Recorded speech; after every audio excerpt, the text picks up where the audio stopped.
भक्तों जय श्री राधे। वैसे तो कई बार मुझे मथुरा वृंदावन दर्शन का सौभाग्य प्राप्त हुआ, किंतु उज्जैन से लौटते समय अपनी सखियों के साथ हम वृंदावन स्टेशन दर्शन के लिए उतर गए। वृंदावन में हम परिक्रमा रोड पर ललित आश्रम में रुके।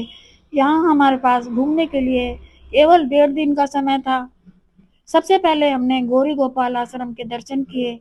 यहाँ के महाराज श्री अनिरुद्धाचार्य जी श्रेष्ठ कथावाचक हैं। वे श्री कृष्ण गोपाल के परम भक्त हैं। जब वे कथा कहते हैं तो ऐसा लगता है जैसे कथा के सभी पात्र सजीव हो उठते हैं। ऐसा लगता है जैसे हम द्वापर युग में श्री कृष्ण के साथ जीवन जी रहे हैं। शाम को हम बांके बिहारी के मंदिर दर्शन करने के लिए गए। मंदिर में बहुत भीड़ थी, बड़े धक्के लग रहे थे। मेरी सहेलियां तो किसी तरह मंदिर तक पहुंच गईं। उन्होंने प्रसाद चढ़ाकर भगवान के दर्शन किए। हमारी एक जो सहेली थी, वो भगवान की सेवा में ज्यादा रहती है। पंडित ने उन्हें प्रसाद स्वरूप हरी भरी तुलसी की माला दी। उस दिन मेरी तबीयत ज्यादा खराब थी, इसलिए मंदिर की सीढ़ियों पर एक ओर खड़े होकर किसी तरह पंडित जी को प्रसाद चढ़ाने के लिए दिया। मैं हरिद्वार से कान्हा जी के लिए बांसुरी और माला लेकर गई थी। वो हरिद्वार से कान्हा जी के लिए बांसुरी और माला लेकर गई थी। वो मैंने पंडित जी को पकड़ाकर हाथ जोड़े। धक्के के कारण खड़ी नहीं हो पा रही थी। जल्दी ही सीढ़ियों से उतर गई। फिर भी मन में संतोष था कि जो उपहार मैं श्री कृष्ण के लिए लाई थी वह उन तक पहुंच गया। बांके बिहारी मंदिर से निकलकर हम लोग यमुना घाट पहुंचे। हाथ मुंह धोकर आचमन लिया। पास में यमुना जी पर अनेकों सुंदर रंगीन नावें रंग बिरंगी तैर रही थी। यह देखकर अच्छा लगा, किंतु वहां आसपास फैली गंदगी को देखकर शहर की सफाई की अव्यवस्था का भान हो गया। यह एक बड़ा तीर्थ है, इसलिए इसकी सफाई और पवित्रता को बनाए रखने के लिए प्रशासन को अवश्य ध्यान देना चाहिए। यमुना घाट से निकलकर हम लोग निधिवन दर्शन करने गए। निधिवन का रहस्य और चमत्कार जो कि दूर दूर तक दुनिया में प्रसिद्ध है। निधिवन में प्रवेश करते ही हमें बंदरों के दर्शन हुए। ये यहाँ बहुत ही उत्पात मचाते हैं। एक यात्री ने मुझसे कहा, चश्मा उतार दो। मैंने झट से चश्मा उतार दिया, पर मैं समझ न सकी। बाद में पता चला कि यहाँ ये राम की सेना दर्शकों से श्रद्धालुओं से चश्मा मोबाइल पर्स आदि झपट लेते हैं। सुना है कि यहाँ पेड़ पौधे और बेलें और झाड़ियां रात को गोपियां बनकर सजीव हो उठते हैं और शरद पूर्णिमा की रात्रि को राधा कृष्ण इन गोपियों के साथ रासलीला करते हैं।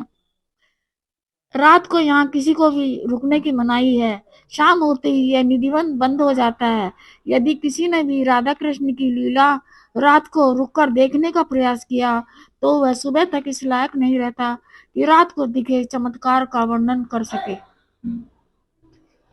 हम लोग पेड़ों की झुरमुट से होते हुए रंग महल तक पहुंच गए, जो निधिवन के बीच में बना है। कहते हैं कि रोज रात को राधा कृष्ण यहाँ शयन करने आते हैं, इसलिए पंडित लोग यहाँ रोज रात को भगवान की सेज संवारते हैं, जल का लोटा रखते हैं, भोग के लड्डू, दातून, पान का बीड़ा आदि रखते हैं। रात को मंदिर पर 4 ताले लगाए जाते हैं तो सभी सामान सुबह के टाइम प्रयोग किया हुआ मिलता है। निधिवन की सुंदरता देखते हुए हम लोग भजन गाते आगे बढ़ते चले जा रहे थे। भक्तों की टोलियां जयकारा लगाती चल रही थी। पिछली बार जब मैं निधिवन में आई तो एक बंदरिया ने मेरी साड़ी के आंचल का कोना पकड़ लिया था और कूदती फांदती मेरे साथ साथ चल रही थी। यह देखकर मेरा डर के मारे बुरा हाल हो गया। ने मेरा आंचल छोड़ दिया और कूद के चली गई।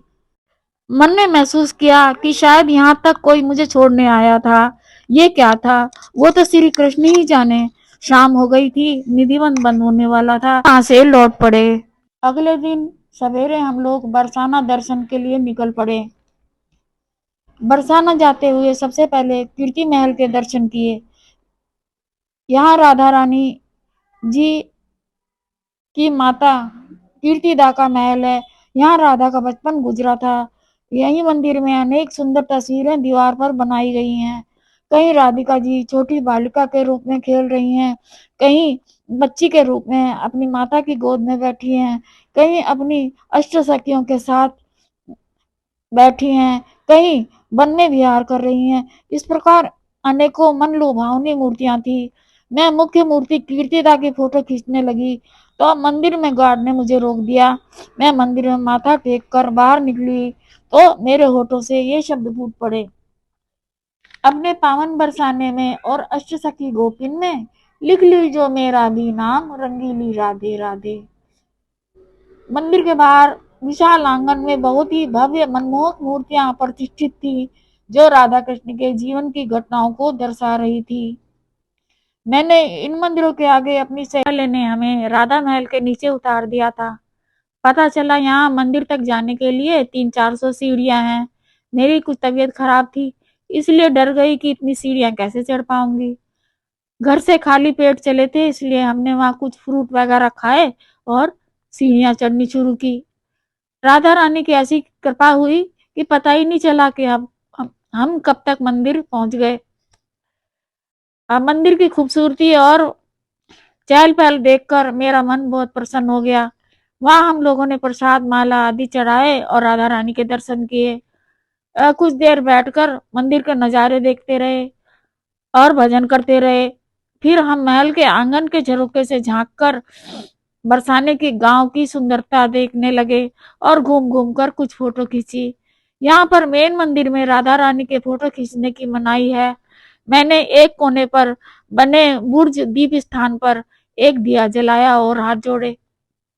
महल की सीढ़ियां उतरने के बाद हमने देखा खूब बाजार जैसी भीड़ भाड़ थी। सीढ़ियों के पास एक श्रद्धालु परिवार कड़ी चावल बांट रहा था। यहाँ मंदिर प्रशासन समिति की ओर से रोज भोजन बांटा जाता है।